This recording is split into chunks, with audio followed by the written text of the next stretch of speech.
in which a few thousand individuals were studied from birth up to into their 20s. What they found was that they could identify a genetic mutation, an abnormal gene, which did have some relation to the predisposition to commit violence, but only if the individual had also been subjected to severe child abuse.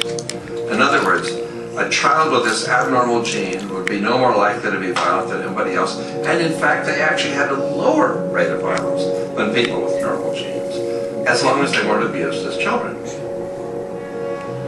Great additional example of the ways in which genes are not be-all, end-all.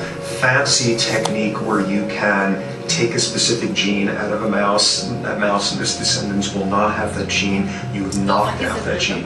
So there's this one gene that codes for a protein that has something to do with learning and memory, and this fabulous demonstration, knock out that gene and you have a mouse that doesn't learn as well.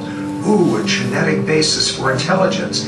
What was much less appreciated in that landmark study that got picked up by the media left and right is take those genetically impaired mice and raise them in a much more enriched, stimulating environment than your normal mice in a lab cage, and they completely overcame that deficit.